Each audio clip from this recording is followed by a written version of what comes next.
नमस्कार, बहुत बहुत स्वागत है आप सभी का हमारे खास प्रोग्राम में। मैं हूं आपके साथ करिश्मा।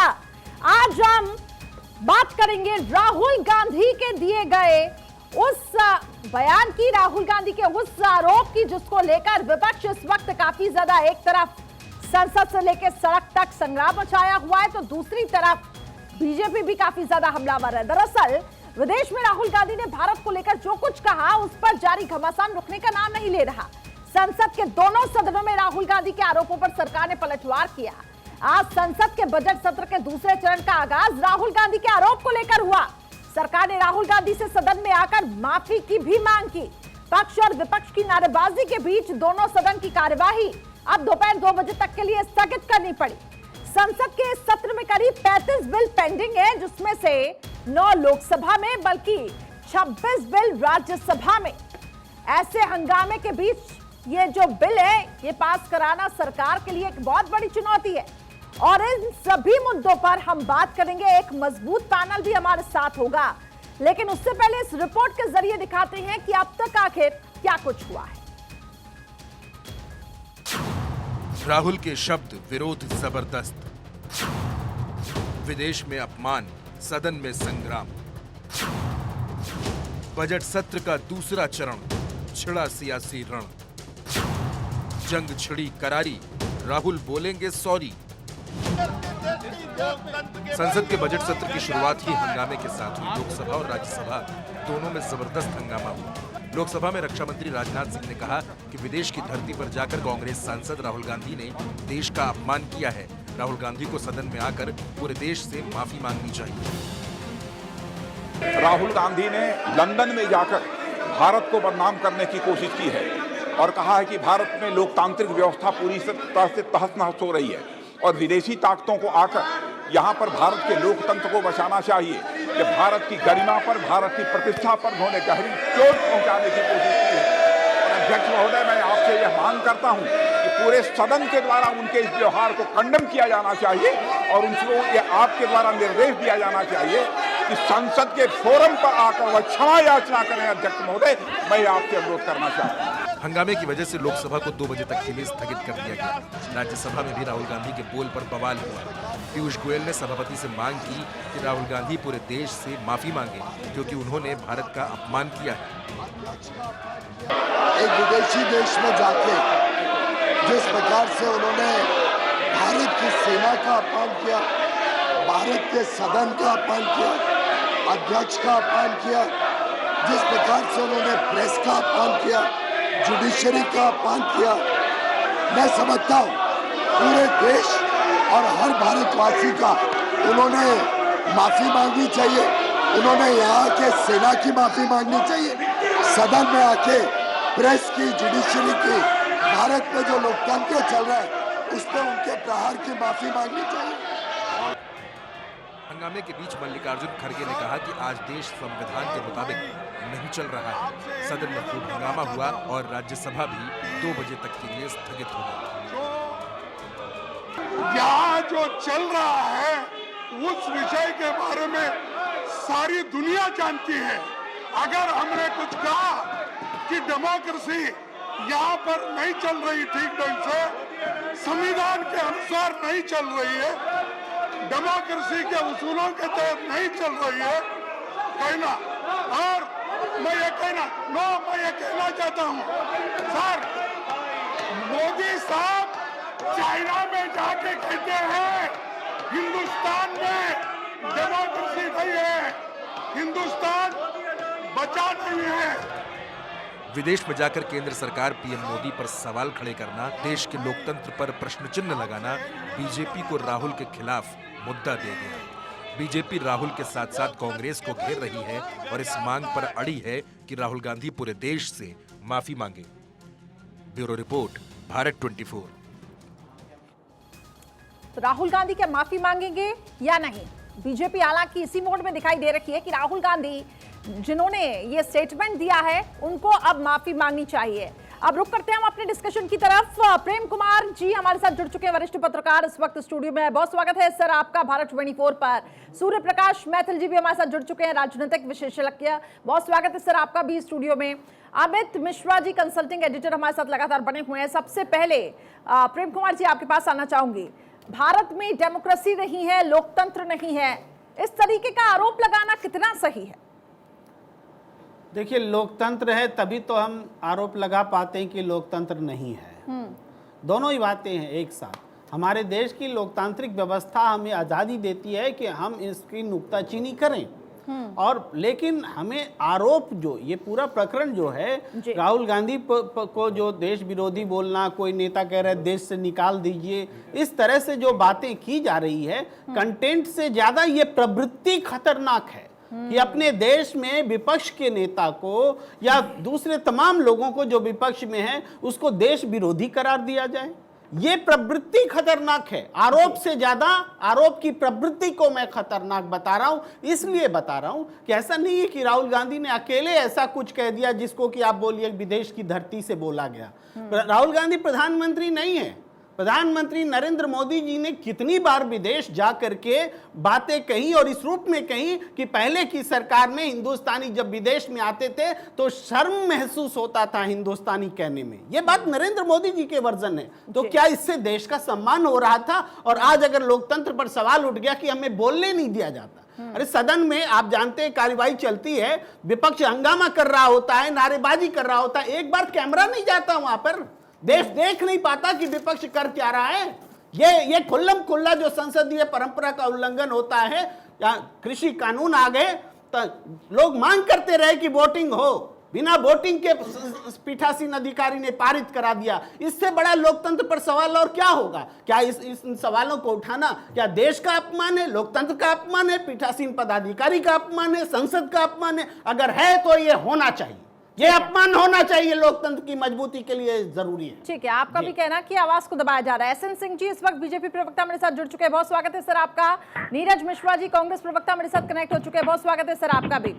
एसएन सिंह जी, कांग्रेस का कहना, एक तो तमाम विपक्षी दलों का समर्थन मिला है कि एक तो हमारी आवाज को दबाया जा रहा है और जो तमाम जांच एजेंसियां हैं उनका दुरुपयोग किया जा रहा है, क्या कहेंगे सर आप? देखिए, जो लिखा सुना समझा इस तरह की चर्चा कर, इस तरह की बात कर, कहूंगा कि लोकतंत्र कई बार खतरे में भारत का पड़ा। वो कब पड़ा?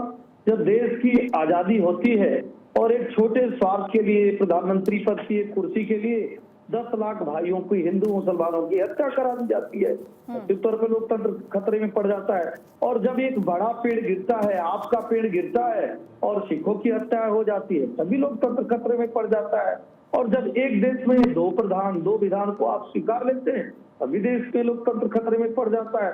मैं कह रहा हूँ, देश के संसाधनों पे एक का अधिकार बताकर आपने संविधान को खतरे में डालने का कार्य करते हैं। देश में इमरजेंसी लगाकर आप संविधान, कांग्रेस तो कह रही है कि इस वक्त देश खतरे में है, देश जी।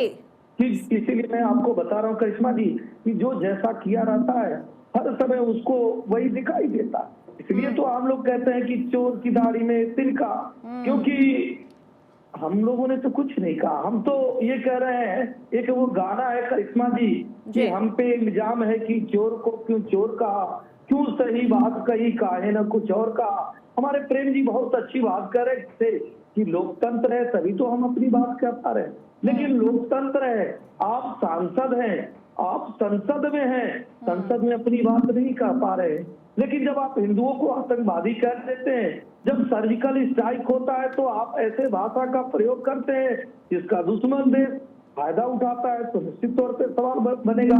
आप सड़क से लेकर संसद तक करिश्मा जी आवाज उठाइए, जनता की आवाज बनिए, आप तमाम विषयों पर आवाज उठाइए, लेकिन आप ऐसी आवाज मत उठाइए। हमारी भी सरकार थी, स्वर्गीय अटल बिहारी वाजपेयी जी आपको चंडी और दुर्गा की उपाधि देते हैं, और जब भी कभी बात होती है तो वो कहते थे दूसरे देश का हस्तक्षेप न हमारे सत्ता पक्ष को मंजूर है न विपक्ष को मंजूर है।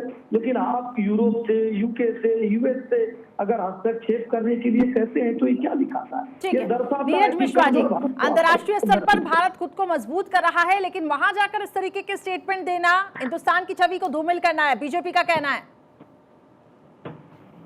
करिश्मा जी, पहले तो क्योंकि गाने की बात हुई तो आज देश के सभी लोगों को हमने जो ऑस्कर जीता है उसकी बधाई दे रहा हूं, लेकिन देश को ये भी बता देते हैं कि तेलंगाना अध्यक्ष बीजेपी के बंडी सुरेश ने कहा था कि आरआरआर अगर स्क्रीन होगी तो वहाँ थिएटर में आग लगा दी जाएगी। तो देश का सम्मान बढ़ाने वालों को बीजेपी रोकती है। और लोकतंत्र की दुहाई देने से पहले मैं आपको राहुल जी का बयान सुना देता हूँ, जहाँ राहुल जी ने कहा कि ये देश के अंदर का मुद्दा है, ये देश के लोगों का मुद्दा है, इसका सोल्यूशन जो है वो देश में निकलेगा। पहले मैं आपको क्लिप दिखा देता हूँ, फिर हम लोग बात बढ़ाएंगे।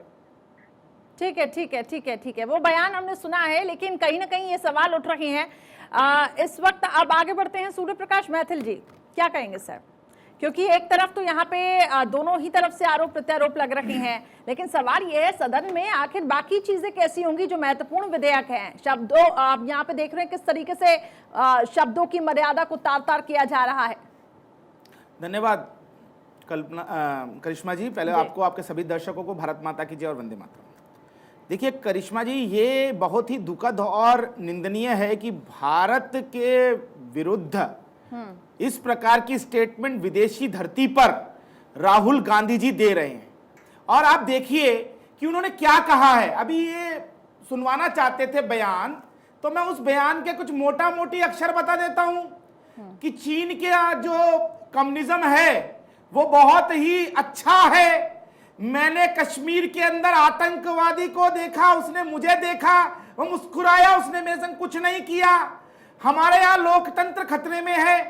ये देखिए ये किस प्रकार की बातें विदेशी धरती पर जाके कर रहे हैं। आखिर क्या कारण है कि राहुल गांधी जी देश के सांसद हैं, लेकिन वो चीन का समर्थन करते हैं। कभी वो एक इलीगल पैक्ट करते हैं पार्टी टू पार्टी, कभी चीनी राजदूत के संग जाके चाउमीन खाते हैं, कभी ये नेपाल पहुंच जाते हैं चीनी एजेंट की शादी के अंदर, और कभी जाकर इस प्रकार से विदेश में चीन की भूरी भूरी प्रशंसा करते हैं। ये एक सोची समझी साजिश है। इस समय इस देश को जो आगे बढ़ रहा है, हमारी 5वें नंबर की जो इकोनॉमी पहुंची है, उसके ऊपर कुठाराघात करने के लिए मैं एक आंकड़ा देना चाहता हूं आपको। राहुल गांधी जी कह रहे थे कि हमारा तो आवाज दबाया जाता है, भैया लोकतंत्र खतरे में है। तो बंगाल में लोकतंत्र खतरे में नहीं है, केरला में लोकतंत्र खतरे में नहीं है, पंजाब में नहीं है, जम्मू कश्मीर में नहीं है, लेकिन जहां जहां भाजपा की सरकार है वहां पर है। और संसद में राहुल गांधी जी की जो उपस्थिति है वो नगण्य है। संसद के अंदर प्रश्न पूछने की जो संख्या है वो नगण्य है। संसद में किसी भी बिल में चर्चा करने की जो उनकी सहयोगिता है वो नगण्य है। लेकिन इनको बोलने के लिए कैमरीज चाहिए। संसद में नहीं बोलेंगे क्योंकि संसद में तथ्यों के आधार पर बात करनी पड़ती है, और ये बिगड़ तथ्यों की बात करते हैं। यही कारण है कि मैं तो ये कहूंगा संसद में जो कहा जा रहा है बिल्कुल सही है। राहुल गांधी जी को नाक रगड़ कर माफी मांगनी चाहिए 130 करोड़ भारतवासियों से कि उन्होंने विदेशी धरती पर जाकर भारत का अपमान किया। अमित जी क्या कहेंगे? एक तरफ यहाँ पे लगातार बीजेपी की तरफ से मांग उठी है कि राहुल गांधी को माफी मांगनी चाहिए। देखिए, जब जैसी चर्चाएं होती है तो जाहिर सी बात है करिश्मा, माहौल गर्म हो जाता है। और सबसे पहले जो प्रेम जी ने एक बात कही कि लोकतंत्र है तभी तो बोलने की आज़ादी है, ये अपने आप में एक ऐसा वाक्य है जिसमें सारी चीज़ें समाहित हो जाती हैं। और दूसरी बात जो राजनीतिक विश्लेषक मैथिल जी कह रहे थे कि राहुल गांधी कितनी बार संसद में लोगों के मुद्दे उठाते हैं, प्रश्न पूछते हैं, वो भी अपने आप में जो है वो जस्टिफाई है। सवाल इससे आगे का हो जाता है कि क्या राहुल गांधी ने वाकई में इंटेंशनली ऐसी बात विदेश की धरती पर जाकर कही? अगर ऐसा है तो जाहिर सी बात है उनको ऐसी चीज़ नहीं कहनी चाहिए, क्योंकि भारत के संविधान के तहत उन्होंने भी लोकसभा सदस्य के नाते शपथ ली है। और ये जो पूरा प्रकरण है, सरकार क्या होती है लोकतांत्रिक प्रक्रिया में, जिसके पास बहुमत होती है सरकार उसकी होती है, सरकार संविधान के अनुरूप काम करती है। तो जब आप विदेश के प्लेटफॉर्म पर होते हैं तो अपने देश यानी उस संविधान की मर्यादा, उसके जो परिपालन है उसको ध्यान में रखा जाता है जी। विदेश के लोग जो भी होते हैं वो जब विपक्ष के नेताओं को बुलाते हैं, भारत में भी बुलाया जाता है। और आपने देखा होगा अमेरिका के कई डेलीगेशन, यूरोप के कई डेलीगेशन जो ऑपोजिशन में रहते हैं वो आते हैं, यहाँ वो अपनी बात कहते हैं, संभवतः वो अपनी सरकार के खिलाफ भी कई बार बोलते हैं जी। राहुल गांधी ने भी इसी के अंदाज में बोलने की कोशिश की है। वो जो कोशिश है वो कांग्रेस के एक बड़े नेता को क्या शोभा देती है। कांग्रेस इस पर अभी तक वो टिप्पणी नहीं कर पाई। कांग्रेस का कहना है कि वो सरकार के खिलाफ उनका बयान था, देश के खिलाफ नहीं। सवाल जो भारतीय जनता पार्टी उठा रही है वो ये कहती है कि देश और सरकार तो लगभग एक है। गतिरोध इसी बात का है और इसी बात की जो चर्चा है वो हम और आप कर रहे हैं। मामला यहां पर ज्यादा फंसता इसलिए दिख रहा है कि ऐसी बात जो एक पीठ को यानी संसद के गरिमा को ठेस पहुंचाती हो, उसमें सवाल उठ जाता है। और राजनाथ सिंह इसी बात को लेकर आज एग्रेसिव मूड में भारतीय जनता पार्टी भी थी। राहुल गांधी कहां हैं इस वक्त? संसद का सत्र चल रहा है, ये महत्वपूर्ण सवाल है। अगर आप विदेश में जाकर कैम्ब्रिज यूनिवर्सिटी में छात्रों के साथ, वहां के सांसदों के साथ देश के हालात पर चर्चा करते हैं, आपसे सवाल पूछे जाते हैं। हालांकि उन्होंने कहा कि यह अंदरूनी मामला है, लेकिन फिर भी अगर सवाल ये चर्चा का है तो राहुल गांधी को आज सदन में होना चाहिए और सदन में वो अपनी उस बात को बिल्कुल रिपीट करते कि हमें बोलने नहीं दिया जा रहा है। सदन में अगर उनका माइक बंद होता, वो मीडिया बाइट देते कि हमें आज भी नहीं बोलने दिया गया, तो ये बात क्षम्य होती। ये दिखती कि शायद उन्हें जो उन्होंने अभिव्यक्ति अपनी विदेश में रखी है वो सच है, लेकिन वो चीज गौन है। करिश्मा, बिल्कुल बिल्कुल ठीक कहा आपने। और नीरज जी कुछ कहना चाहते हैं। नीरज जी, सवाल यही है कि राहुल गांधी कहाँ है? सदन में तो है नहीं। एक तरफ कहते हैं कि भाई हमारा माइक बंद हो जाता है, सदन तो पहुंचे, फिर मगर माइक बंद हो तो पता पड़े। मेरा ऑब्जेक्शन नोट कर लीजिए, क्योंकि सूर्य प्रकाश मैथिल ने सारी अनर्गल बातें की हैं और आप एंकर होने के नाते बातें हैं, राहुल बातें हैं। चुप रहिए, आप जब झूठ बोल रहे थे मैं चुप, आपको झूठ बोलने में भारतीय लोकतंत्र है, अल्पसंख्यक और प्रेस पर हमला है कि विपक्षी नेताओं को जेल में डाल दिया गया। चीन पर क्या बोले थे राहुल गांधी जी, जरा बताइए मुझे। आप शोर मचाने वाले लोगों को आप टीवी पर बिठा लेते हैं। ठीक है। आप विदेश में जाकर झूठ बोलने वाले लोग, देश का अपमान करने वाले लोग, देश के अंदर लोकतंत्र की हत्या करने वाले लोग, 50 से ज्यादा लोकतांत्रिक तरीके से चुनी हुई सरकारों को बर्खास्त करने वाले लोग, देश के अंदर आपातकाल लगा देने वाले लोग हमें जान देंगे क्या? ठीक है सूर्य प्रकाश, हमें जान देंगे आप लोग। सूर्य प्रकाश जी, नीरज जी को बात रखें। नीरज जी आप अपनी बात रखें, मैं आपको पूरा मौका देती हूँ, बात रखें। आप काम करने वाले लोगों को टीवी पर बिठा देते हैं। नीरज जी मैं आपको पूरा मौका दे रही हूँ, आप अपनी बात रखें, आप अपनी बात रख सकते हैं जी। रेशमा जी, सिलसिलेवार राहुल गांधी जी का जो भाषण, पहला भाषण के अंदर उस पर 3 मुद्दे थे। इसमें पहला मुद्दा यात्रा था, अमेरिका और चाइना, और तीसरा की तंत्र में पूरी है वो था। अमेरिका करेंगे तो वो बताएंगे ना है। और नीरज जी की ऑडियो ठीक कराइए। नीरज जी आपकी ऑडियो क्लियर नहीं आ रही है, आपकी बातें मैं नहीं सुन पा रही हूँ। बहुत जरूरी हो जाता है कि आपको मैं बोलने का मौका दूं, नहीं तो ये आप लोग के ऊपर आप लोग आसानी से हम पे आरोप लगा लेते हैं कि हम बोलने का मौका नहीं देते हैं। लेकिन सवाल यही है ना कि राहुल गांधी कहाँ हैं जी? अगर से दूर हो जाएंगी तो पड़ेगा। आज देश के सामने संसद के अंदर जो वो जब मिनट का बजट बांट देते हैं, कांग्रेस देश का तो देश में बहुत लोकतंत्र तो कर रहे हैं। चलिए एसएन सिंह जी, मैं आपके पास लौटूंगी, तब तक नीरज जी मैं आपका ऑडियो ठीक कराने की पूरी कोशिश कर रही हैं। एसएन सिंह जी, यहाँ पे ये कहना कि राहुल गांधी कुछ बोल ही नहीं पाते हैं, इस तरीके से आवाजों को दबाया जाता है, जहां जहां बीजेपी की सत्ता, तमाम जांच एजेंसियां उनकी कठपुतलियां। देखिए, अगर आपको नहीं बोलने आता है तो दूसरे लोग आपके मुंह के शब्द बनेंगे, और आपको अगर बोलने नहीं आता है तो आप यात्रा करते हैं, फिर भी आप अच्छा नहीं बोल पाते, समझ नहीं पाते। राजस्थान में तो आप ये भी कि हिंदी बड़ा है कि इंग्लिश बड़ा है, भारत में बोलना चाहिए। मैं सीधे मुद्दे पे आता हूँ, हम इधर की भटकाऊ बात नहीं करते। आज देखिए भारत में कितना सुंदर लोकतंत्र है, लोकतांत्रिक और मर्यादित तरीके से सरकार चल रही है, और सरकार का सबसे सुंदर नारा है सबका साथ सबका विकास सबका। कांग्रेस का ये भी कहना है कि पहले की सरकारों पर भी यहाँ पे बयान दिए गए थे, जब बीजेपी सत्ता में थी और खुद प्रधानमंत्री की तरफ से ये बयान दिए गए।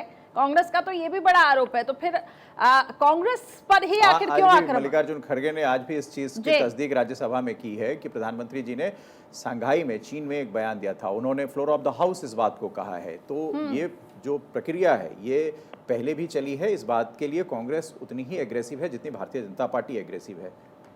एसएन सिंह जी। करिश्मा जी देखिए, भारतीय जनता पार्टी का कोई भी इस तरह का बयान नहीं दिया है। बयान बहुत तरीके के होते हैं और अभी हमारे आदरणीय अमित जी ने बताया उस बयान में और इस बयान में बहुत अंतर है।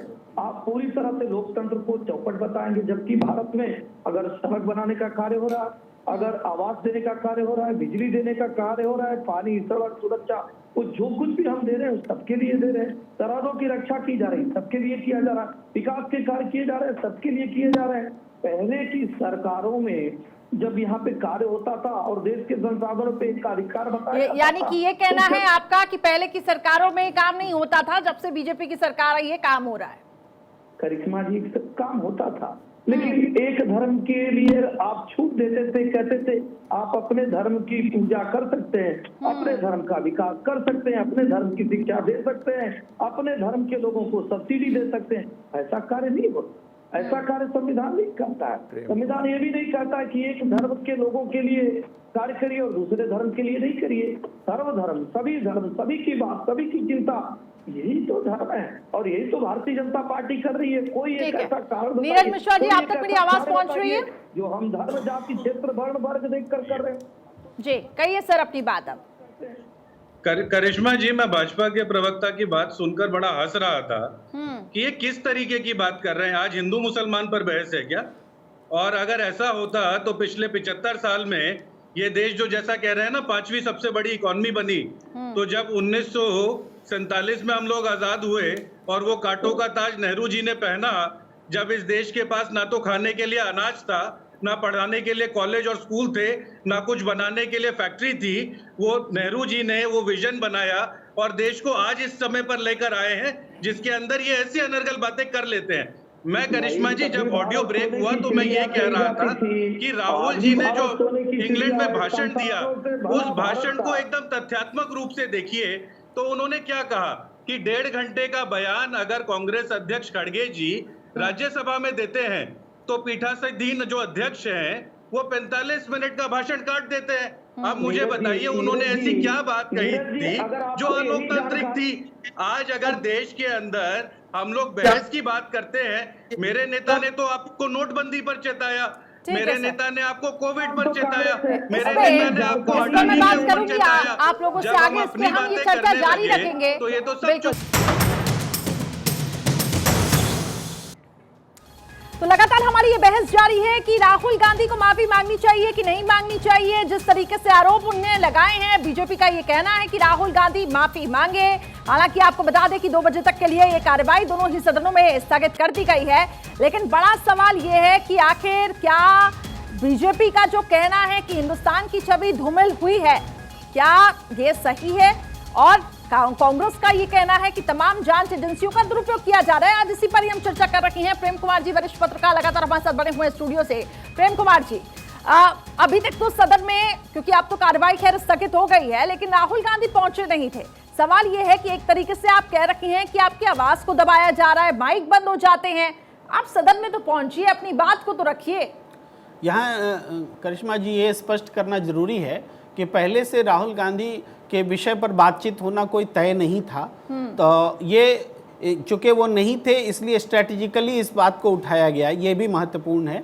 और दूसरी बात है, प्रश्नकाल में भी मुद्दा उठाया जा सकता था और दूसरे तरीके से, लेकिन चूंकि सत्ताधारी दल को ये एक सुविधा है कि वो कभी भी उठा लेते हैं, लेकिन विपक्ष जब अडानी पर डिमांड करता है तो उनको मौका नहीं देते हैं। तो ये भी उस बात से जुड़ी बात है। दूसरी बात यह है कि अभी हमारे साथी बीजेपी प्रवक्ता एसएन सिंह जी जो कह रहे थे कि विकास की बातें सारी सरकार की गिनाते हुए, लेकिन इसका लोकतंत्र से संबंध नहीं होता है एसएन सिंह जी। सैनिक शासन में भी विकास के काम होते हैं, चाइना में भी विकास के काम हो रहे हैं। इसका आज जो लोकतंत्र खतरे में है बोल करके जो डिबेट है उसमें विकास के कार्यों का बहुत ज्यादा संबंध नहीं है। मैं फिर यहाँ तीसरी बात यह कि चाइना से बात हो रही है कि चाइना के लिए कौन नरम है कौन नहीं है। आप पूरे कांग्रेस का इतिहास देख लीजिए ना भाई। सिक्किम नहीं देख हम क्षेत्र नहीं देख रहे हैं, इसको लोकतंत्र मानेंगे ना कि सबके लिए लोकतंत्र है। चलिए आपकी बात आ जाएगी, मैं अपनी बात रख लेता हूं सिंह साहब। तो मैं ये कह रहा हूं कि पूरा इतिहास देख लीजिए, चाइना के खिलाफ, चाइना को नाराज करते हुए हमने तिब्बतियों को शरण दिया था, हमारी पूर्ववर्ती सरकार ने शरण दिया था। दलाई लामा हमारे यहाँ रहे, चाइना से लड़ करके रहे ना। तिब्बत, चाइना, ये आपको सिक्किम को इंदिरा गांधी ने देश से जोड़ा, या अरुणाचल प्रदेश का जो स्टेट बना वो भी चाइना की मर्जी के खिलाफ हुआ। ये सारी चीजें हैं जो चाइना के खिलाफ कांग्रेस की सरकारों ने किए हैं। और अब अगर चाइना के प्रति नरम का सवाल उठता है तो आप याद कीजिए, अगर राहुल गांधी बोल देते कि ना कोई देश में घुसा है ना घुसा हुआ है, तब क्या होता? आप कल्पना कीजिए ना। लेकिन वो हेडलाइन बनती है चाइना के लिए। जो कम्युनिस्ट पार्टी के जो वहां वेबसाइट्स हैं, अखबार हैं, वो सारे हेडलाइन बनाते हैं कि देखो नरेंद्र मोदी कह रहे हैं कि चाइना ने आक्रमण नहीं किया, वहां घुसा नहीं। तो ये चाइना के प्रति ये जो रवैया है, इस पर सवाल उठता है, इस पर बात कीजिए। चाइना के खिलाफ आप लड़ रहे थे, हमारी सेना लड़ रही थी सीमाओं पे, तब हमारे पक्ष और सत्ता पक्ष साथ में खड़े थे। चंडी दुर्गा की उपाधि हम समय में भी देते हैं। जब आप सत्ता रहती है, आपकी शक्तियों की सत्ता रहती है, जिसके बात में आप ठीक है, आपकी बात ठीक तरीके से समझ नहीं आ रही। सूर्य प्रकाश पैदल आप कहना चाह रहे हैं? का ऑडियो ठीक नहीं आ रहा। देखिए करिश्मा जी, अभी प्रेम कुमार जी कह रहे थे कि चाइना को जो है आंखें किसने दिखाई, चाइना, दलाई लामा कहाँ रहे, हिंदुस्तान में किस सरकार में रहे। तो ये भी पूछ लीजिए इनसे कि तिब्बत को चीन का हिस्सा किसने माना? बता चीन को तिब्बत का हिस्सा किसने? आपने, आप बताइए ना, आपके पास बहुत ज्ञान है, आप बता दीजिए, रहने दीजिए। अटल बिहारी वाजपेयी जी की सरकार ने तिब्बत को मान्यता दी। कांग्रेस के शासन में समृद्धता स्वीकार की गई थी, इस चीज को भूल जाइए। यहाँ पर आप वामपंथी इतिहासकारों की तरह इतिहास को तोड़ मरोड़ कर मत घुमाइए। दूसरी चीज, अभी राहुल गांधी जी के ऊपर मैं आ रहा हूं दोबारा से। ये इन्होंने कहा कि मेरे फोन में पेगासस था, मुझे एक एजेंसी ने बताया। तो मैं यहाँ पूछना चाहता हूं कि राहुल गांधी जी, अगर आपके फोन में पेगासस था, और कांग्रेस के प्रवक्ता हैं उनसे पूछना चाहता हूं, अगर उनके फोन में पेगासस था तो उन्होंने किस पुलिस स्टेशन में कंप्लेंट की, किस एजेंसी को अपना फोन हैंडओवर किया? या ये भी वही चीज है कि राफेल के अंदर जिस प्रकार से चिल्लाते रहे, राफेल के अंदर चौकीदार चोर है, चौकीदार चोर है, और जब सुप्रीम कोर्ट ने लताड़ लगाई तब वहां नाक रगड़कर माफी मांगने पहुंचे कि भैया चौकीदार तो प्योर है, मेरे से गलती हो गई, मुझे माफ कर दीजिए।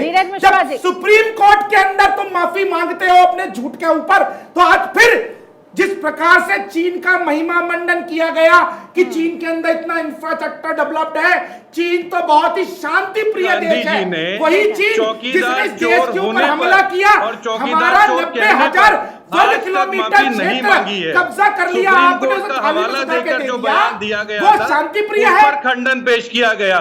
हम तो आज भी कहते हैं चौकीदार चोर है। अच्छा, और राहुल गांधी भी कहते हैं चौकीदार चोर है। ये देखिए, आप दूसरी बात पर आइए। आप देखिए, सूर्य प्रकाश मैथिल जी, भाषा की मर्यादा रखिए, भाषा की मर्यादा रखिए, की बात मत करिए। प्योर है जी, दूसरी बात जो बात इन्होंने कही कि चाइना के अंदर तिब्बत की बात है, तो जी चोर है। अब ये पूछ लीजिए राहुल गांधी बड़े हैं या ये जो प्रवक्ता बैठे हैं ये बड़े हैं? आपको शोर बचाने के लिए बुलाया जाता है क्या टीवी चैनल्स पर? नीरज मिश्रा जी, नीरज अरे मिश्रा जी, देखिए राहुल गांधी बड़े बड़े ये बताइए। तो मत करिए, मैं आपको तो पर्याप्त समय दे रही हूँ, राहुल गांधी बड़े भी कर रहे हैं, बड़े तो बता दो। करने वाले लोग राहुल गांधी नाक लगा के माफी मांग रहे हैं कि चौकीदार प्योर है, नीरज मिश्रा जी, चौकीदार चोर है। इस तरीके की ये आरोप लगाना आप लोग के लिए बहुत इजी हो जाता है कि हमें बोलने का मौका नहीं दिया जाता है। मैं तो आपको पर्याप्त समय दे रही हूँ, भाषा की संयमता जो है वो बरकरार रखी जाए। इसके पास भाषा की संयमता है ही नहीं सर। नीरज मिश्रा जी 50 सेकंड दे रही हूँ,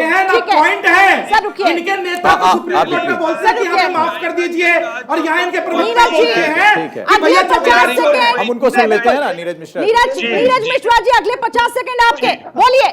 ठीक है करिश्मा जी, पहली बात, चाइना और तिब्बत जो ही प्रेम कुमार जी ने बड़ा अच्छा बताया कि वो अटल बिहारी वाजपेयी के समय पर हम लोगों ने तिब्बत को माना कि वो चाइना का हिस्सा है। पहला फेलियर, बिल्कुल गलत, बिल्कुल गलत, बिल्कुल गलत। कांग्रेस की सरकार में स्वीकार्यता मिली थी तिब्बत को।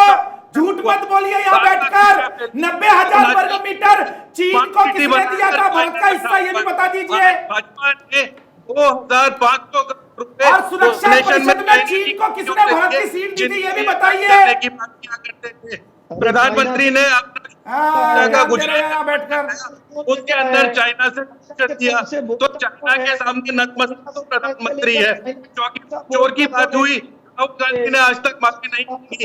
राहुल गांधी ने सुप्रीम कोर्ट हवाला देते हुए खंडन पेश किया कि हम सुप्रीम कोर्ट का नाम नहीं लेंगे। हम आज भी कहते हैं चौकीदार चोर है, मित्रकाल चल रहा है, गौतम अडानी से क्यों बाहर है, विनोद अडानी आपको नहीं लगता शब्दों की मर्यादा बनाए रखनी चाहिए?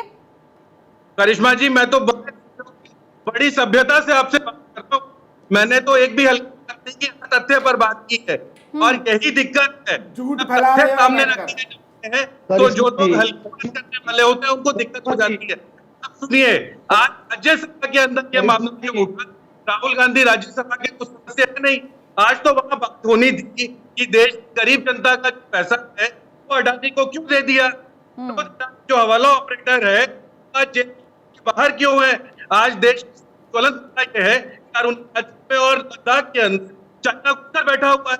अच्छा ये बताइए, राहुल गांधी सदन कब तक पहुंचेंगे? क्योंकि अभी तक तो पहुंचे नहीं है, माइक बंद हो जाएंगे, ये आरोप तो लग ही रहे हैं कि माइक बंद हो जाते हैं। बात रखेंगे। करिश्मा जी, आप जिस राहुल गांधी का नाम ले रहे हैं, आपको पता होना चाहिए अभी इसी संसद ने उनके डिस्ट्रिक्ट वायनाड को देश का नंबर 1 एस्पिरेशनल डिस्ट्रिक्ट दिया और राहुल गांधी सर्वश्रेष्ठ सांसद बने हैं। ये वही सांसद है जिसने अस्पताल बनाए, सड़क बनाए, राहुल गांधी। उससे पहले अमेठी का क्या हाल था, ये भी तो बताइए। अमेठी से काहे हार गए थे अगर नंबर 1 सांसद थे तो? और 1954 में जवाहरलाल नेहरू ने चीन के साथ पैक्ट किया था, तिब्बत को चीन का हिस्सा माना था। इस चीज को याद कर लो, चाहे तो गूगल कर लो। और 1962 में जब चीन से युद्ध हुआ था, 90,000 वर्ग किलोमीटर जमीन भारत की चीन ने कब्जा की थी। तब आपने कहा था कि हम नहीं मानेंगे को। अमित जी के साथ किया, ज्ञान दे रहे हो यहाँ। करिश्मा, आप देखें कि किस तरह से माहौल यहाँ भी गर्म होता जा रहा है राहुल गांधी और संसद को लेकर। संसद में तो माहौल गर्म है ही, और दूसरी तरफ जो आरोप प्रत्यारोप है वो राजनीतिक दल का काम है आरोप प्रत्यारोप लगाना, क्योंकि वो उसी की बुनियाद पर अपना सवाल जवाब करते हैं लोकतंत्र में लोगों के बीच। सवाल ये है कि ये जो प्रणाली है विदेश में जाकर भारत के विषय में कहने की, ये कोई नई चीज तो है नहीं। दूसरी बात, जो चीन पर लगातार अटैक इधर से या उधर से हो रहे हैं, वस्तु स्थिति क्या है? हमारी सेनाएं इतनी मुस्तैद हैं कि चीन चाहकर भी इस वक्त तक कुछ नहीं कर पाया। हालांकि हमारी सेना और उनके कमांडर के बीच में कई एक समझौते भी हुए हैं और चीन हरकतों से बाज नहीं आता है। फिर विदेश मंत्री जयशंकर ने कहा कि हम कूटनीतिक तरीके से इस मामले को सुलझा लेंगे। चीन के विदेश मंत्री आपने देखा G20 के उस मीटिंग में यहाँ आए थे, और उसके बाद क्वाड की बैठक में भारत, अमेरिका, जापान और ऑस्ट्रेलिया के विदेश मंत्रियों ने हिंद और प्रशांत में चीन के प्रभाव को रोकने की कोशिश की थी। तो भारत लगातार ये उसका सतत प्रयास है कि चीन जैसी महाशक्ति को रोकने की किस तरह कोशिश हो और भारत उसके सामने एक विकसित देश कैसे बने, ये कोशिश है। और भारत की मुख्तलिफ सरकारों ने इस कोशिश को अंजाम दिया है, क्योंकि देश में जब बात होगी तो विभिन्न सरकारों की भी चर्चा होगी। दूसरी तरफ चीन को एक बड़ी ताकत जो है वो विदेश मंत्री भी उन्होंने भी कहा है कि चीन के व्यावसायिक स्थिति का हम उसको कम करके नहीं आंक सकते। तो चीन की भी स्थिति जो है उसको सरकार के नुमाइंदे भी मानते हैं। सवाल ये है कि क्या चीन के ऊपर जो वस्तु स्थिति है उस पर एकजुटता नहीं होनी चाहिए? भारत में सरकार और विपक्ष को उस विषय में एकजुट नहीं होना चाहिए, क्योंकि चीन तो विदेशी ताकतों के इशारे पे काम पाकिस्तान के जरिए भी करा रहा है। तो हमें उस दिशा में ये राजनीतिक तौर पर टीका टिप्पणी करने से परहेज करना चाहिए। ठीक है नीरज जी बिल्कुल कहिए। हाँ, कल्पना जी, ये टाइम्स ऑफ इंडिया की रिपोर्ट है, अरुणाचल में दूसरा चाइना ने अपना एक स्मार्ट सिटी। करिश्मा जी, यहाँ पर ये टाइम्स ऑफ इंडिया की रिपोर्ट है नवंबर 2021 की। दूसरा गांव अरुणाचल की सीमा के अंदर चाइना ने बना लिया है। लद्दाख के अंदर पेट्रोलिंग पॉइंट 1 से लेकर 32 तक हमारी सेनाएं गश्त नहीं लगा पा रही है। 100 लेक के कि अगर आप जाएंगे 50 किलोमीटर तो आज भारतीय सेना तो इस विषय को नीरज जी, कांग्रेस को इस विषय को सदन में ही उठाने की इजाजत होगी ना, सदन में उठाए ना। अगर आप सदन में इस विषय को नहीं उठाएंगे तो फिर आप उस लोकतांत्रिक प्रक्रिया का निर्वहन नहीं कर रहे हैं। सवाल तो यही है कि आपको सदन में आकर इस विषय को उठाना चाहिए। इतना गंभीर विषय है, सदन डायलॉग और डिसीजन के लिए है, क्योंकि जब तक आप सदन में इस विषय पर चर्चा नहीं करेंगे, अपनी बात नहीं रखेंगे, तो फिर जो बातें आप मोबाइल के जरिए दिखा रहे हैं वो तो सिर्फ आप तक सीमित रह जाएगी। देश की जनता कैसे जानेगी? अमित जी देखिए, मैं आपको बताता हूँ, पिछली सरकार, जब से ये सरकार बनी है, हमने 400 बार लगभग स्थगन प्रस्ताव दिया है। पर बहस के जो मुद्दे रहे हैं वो चाइना, वो कोविड, वो नोटबंदी, वो देश के अंदर जो महंगाई, बेरोजगारी, और ये गौतम अडानी का जो सबसे बड़ा कॉर्पोरेट स्कैम है। हमने ऐसे देश के मुद्दों पर लगभग 400 बार स्थगन प्रस्ताव दिया। लेकिन ये जो देश में की सरकार है, इसकी एक नियत है जो बहस से बचती है, जो बहस नहीं करना चाहती। और ऑन रिकॉर्ड ये तो सीधा बीजेपी बहस से बचती है, कांग्रेस तो मुद्दे उठा रही है, बीजेपी मुद्दों को दबा रही है। करिश्मा जी, एंडरसन को बाहर भेजने का कार्य कौन किया? हम पुरानी चीजों पे नहीं जाते, हम तो चर्चा के लिए तैयार हैं। आपके आगे, आपके पास समझ नहीं है, आप चर्चा करना नहीं चाहते हैं, आप जेपीसी की मांग करते हैं और सुप्रीम कोर्ट में जाके माफी मांगते हैं। मैं कहता हूँ चलिए एक एक बयान की चर्चा कर लेते हैं। बयान आप भी देते हैं, बयान हम भी देते हैं। एक बयान आप देते हैं जो दुश्मनों की भाषा बन जाती है। AR रसूले साहब आपके मंत्री रहते हैं, राज्य मंत्री रहते हैं, और जो 26/11 की घटना होती है वो जिस बात का जिक्र करते हैं, क्या पाकिस्तान नहीं करता है? अमित जी उस समय वॉइस ऑफ इंडिया में वरिष्ठ पत्रकार थे, कांग्रेस कवर करते थे। क्या अमित जी नहीं जानते कि इन लोगों ने बोल के गलत किया? क्या अमित जी ये नहीं जानते कि एक मंत्री मनीष तिवारी जी उस समय मंत्री हुआ करते हैं और बाद में उनका नीरज जी, कांग्रेस के दिए गए बयान कांग्रेस को मुसीबतों में डाल देते हैं, कोर्ट में जाके फिर माफी मांगनी पड़ती है। मैंने मैडम तथ्यात्मक स्थिति क्लियर की कि हमने माफी तो अपने बयान के लिए तो कभी नहीं मांगी, क्योंकि हमारे हर बात के पीछे तथ्य रहा। लेकिन मैं आपको एक बड़ी ऐसी बात कहता हूँ जो शायद कांग्रेस के प्रवक्ता नहीं कहेंगे। 11 के पीछे तब क्या रहा, यही बता दीजिए। सर्जिकल स्ट्राइक के पीछे क्या तर्क रहा? जब कसाब पकड़ा नहीं जाता, हिंदू आतंकवादी कहने के पीछे क्या तर्क रहा? आप इस चैनल पे बताइए तो, महोदय इस चैनल को भी बता के जाइए, हिंदुओं को आतंकवादी कहने का क्या आपका तर्क रहा? 26/11 की जो घटना होती है वो हिंदुओं ने कराया, क्या तर्क रहा? देखिए, मैं पूछना चाहता हूँ कांग्रेस के प्रवक्ता से कि आखिर क्या कारण है कि बिना शर्त माफी मांगी थी, फिर सुप्रीम कोर्ट में हलफनामा देकर राहुल गांधी जी ने वो किस विषय के लिए मांगी थी, ये जरा बता दीजिए। क्या वो जो महीने में 2 बार बैंकॉक घूम के आते हैं उसके लिए माफी मांगी थी क्या? या संसद में जो उनकी उपस्थिति नील बटा सन्नाटा है उसके लिए माफी मांगी थी? जरा बताइए तो सही, किस लिए माफी मांगी थी? अगर आप कह रहे हो माफी नहीं मांगी थी इसके लिए, तो किस लिए माफी मांगी थी बताइए। जवाब दीजिए नीरज जी। प्रकाश मैथिल जी, देखिए, राहुल गांधी जी ने जो खंडन पेश किया था, खंडन नहीं, बिना शर्त माफी मांगी थी हलफनामा देकर। सुप्रीम कोर्ट में शब्दों का बदलिए मत, कांग्रेस प्रवक्ता जी सफल रहती है। कारणों से कहते हैं कि जब हमारी सरकार आएगी तो 370 आप ऐसे कहना चाहते हैं। ये जो प्रकरण है करिश्मा जी के राहुल गांधी ने माफी मांगी तो किस विषय पर मांगी, मैं याद दिलाना चाहता हूं कि सुप्रीम कोर्ट ने जो टिप्पणी की थी सुनवाई के दौरान, तो उसका मतलब जो है राहुल गांधी जी ने कहा था कि अब सुप्रीम कोर्ट के कहने से भी लगता है कि चौकीदार चोर है। तो ये जो बात हुई कि मैसेज गया कि सुप्रीम कोर्ट कह रहा है चौकीदार चोर है, इसको बहुत गंभीरता से लिया गया और इस बात के लिए उनको सुप्रीम कोर्ट से माफी मांगनी पड़ी कि नहीं, सुप्रीम कोर्ट ने ऐसा नहीं कहा है। ये सही स्थिति यही है जी। माफी मांगते हो आप प्रेम जी? आप बताइए विषय क्या था? उसी विषय की तो जिक्र चल रही थी, उसी विषय की एसएन सिंह जी, विषय ये है कि देश के अंदर चाइना क्यों है, विषय ये है कि गौतम अडानी कब जेल जाएंगे, विनोद अडानी कब जेल जाएंगे, LIC SBI का पैसा। मुद्दों को नीरज जी सदन में उठाने की जरूरत है ना, इन मुद्दों को सदन में उठाने की जरूरत है, इसमें तो चर्चा करने की जरूरत है। एसएन सिंह साहब जी, कांग्रेस कह रही है देखिए इतने सारे मुद्दे हैं, हमारी आवाज को आखिर क्यों करवाया जा रहा है। जब आतंकवादियों को फांसी दिया जा रहा था तो आदरणीय सोनिया जी रो रही थी, क्यों रो आप रही एक थी? दूसरे पर ही आरोप लगाते रहिएगा, सदन कैसे चलेगा? क्यों रोएंगी आप? बताइए, तमाम लोग कैसे शहीद चलेगा हुए थे, सदन? आप उन पे तो नहीं रोते हैं?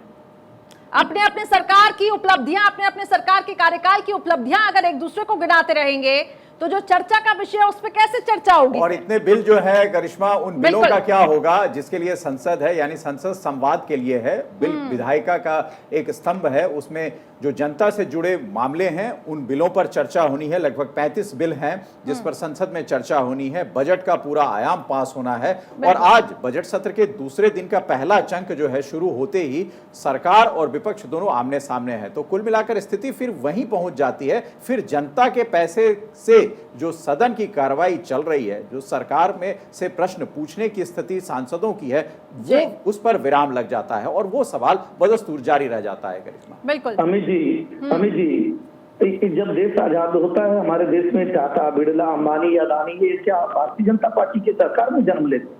क्या भारतीय जनता पार्टी की सरकारें जहाँ पे सिर्फ वहाँ काम कर रहे हैं? आप सवाल पूछिए, लेकिन आप झूठे सवाल पूछेंगे, संसद के समय को बर्बाद करेंगे और जब यात्रा निकालेंगे तो पहले दिन की यात्रा उसके साथ करेंगे जो भाषाई आधार पर देश का बंटवारा करेगा। दूसरे दिन की यात्रा आप उसके साथ करेंगे जो कहेगा कि सिर्फ हमारे भारत के लोगों में भगवान होते हैं, दूसरे धर्म के होते ही नहीं है। तीसरे दिन की यात्रा उसके साथ करेंगे जिसको हम गाय माता मानते हैं, उसको जिंदा जला देते हैं। नीरज जी, आपकी आवाज काफी धीरे आ रही है। इनकी आवाज भी हेलो, मेरी आवाज मिल रही है आपको करिश्मा जी? आप मिल रही है। आप रखिए, झूठे सवाल पूछे जाते हैं। देखिए मैं तो ये कह रहा हूँ, सवाल उठता इसलिए है कि एक आदमी की संपत्ति पिछले 9 साल में 900 गुना बढ़ी। किसी टाटा, बिरला, अंबानी की संपत्ति आप किसी सरकार में बनाइए ऐसे मैनीफोल्ड बड़ी हो। और आज सबसे बड़ी बात, इंक्वायरी चल रही है, लेकिन सेबी ने निफ्टी 50 के अंदर क्यों अडानी के स्टॉक्स को डाल दिया? आज जब इंक्वायरी चालू है, निफ्टी 50 के अंदर नीरज जी, इस विषय पर कोर्ट ने संज्ञान लिया है। सुप्रीम कोर्ट ने एक मॉनिटरिंग बैठाई है। आपको मेरे ख्याल से एक जिम्मेदार राजनीतिक दल के प्रवक्ता होने के तौर पर सुप्रीम कोर्ट पर तो एतबार करना चाहिए। और सुप्रीम कोर्ट जब इस विषय में अपनी एक टिप्पणी के जरिए एक रिटायर्ड जस्टिस उस कमेटी को हेड कर रहे हैं, वो उस कमेटी की रिपोर्ट आ जाएगी। आपने इसके पहले सदन का जो सत्र था, जो बजट सत्र का पहला चंक था, उसमें कांग्रेस ने बड़ी एग्रेसिवली तमाम बातें रखी और उन बातों को कुछ को एक्सपंज किया गया जो सदन की कार्रवाई में, जैसा लोकसभा अध्यक्ष ने समझा उचित था, वो उनका प्रोगेटिव है। लेकिन सवाल यह है कि आपने सड़क से संसद तक इस बात को रखा। अब तो आप सुप्रीम कोर्ट पर भरोसा कीजिए कि अगर उनकी रिपोर्ट आती है तो फिर उस रिपोर्ट के आधार पर ही आप टिप्पणी कर सकते हैं। और उस पर टिप्पणी करना तो राजनीतिक दलों के लिए लाजमी नहीं है मेरे ख्याल से। अमित जी देखिए हुआ क्या, लोकसभा के बयान और ये सुप्रीम कोर्ट की इंक्वायरी, इसके बीच में आज निफ्टी 50 जिसके अंदर म्यूचुअल फंड पैसा लगाते हैं, उन म्यूचुअल फंड वाले पैसे को निफ्टी 50 के अंदर आपने अडानी एंटरप्राइज को जोड़ दिया। इंक्वायरी चालू थी, ऐसी क्या जल्दी थी कि देश के गरीब जो लोग हैं, जो निवेशक हैं, उनके पैसे को नीरज जी, तो इस विषय में फिर आपके लिए जो जगह है वो सुप्रीम कोर्ट है, क्योंकि सुप्रीम कोर्ट ने इस विषय में निर्देश दिया है। और आपको अगर लगता है कि सुप्रीम कोर्ट के निर्देश के बाद इस बात में अनदेखी की गई है उनके फैसले के बाद, तो ये मुफीद जगह सिर्फ सुप्रीम कोर्ट है जहां आप ये बात जाकर कह सकते हैं कि हाँ, आपके फैसले के बाद भी इस तरह की हरकत हुई। वो अगर आप आरोप प्रत्यारोप उस पर लगाते रहेंगे तो उससे मुझे नहीं लगता कि राजनीतिक तौर पर तो आपका फायदा और नुकसान जो हो आप लोगों का, लेकिन जनता का नहीं हो सकता। अमित जी देखिए, राजनीतिक फायदे नुकसान की तो बात ही नहीं है, ये तो देश की जनता के पैसे की बात है। क्यों SBI का, LIC का, म्यूचुअल फंड्स का पैसा एक ऐसी कंपनी में डाला जा रहा है जिसके ऊपर मनी लॉन्ड्रिंग के आरोप है, जिसके ऊपर शॉर्ट सेलिंग के आरोप है, मार्केट को गलत तरीके से इन्फ्लेट करने के आरोप है। हम तो बात ये कहते हैं, सिर्फ और सिर्फ घूमने से नहीं होगा, और जब सुप्रीम कोर्ट तक बुलाएगा, कोर्ट पे तो भरोसा रखिए। बिल्कुल नीरज जी, कोर्ट पे भरोसा रखिए।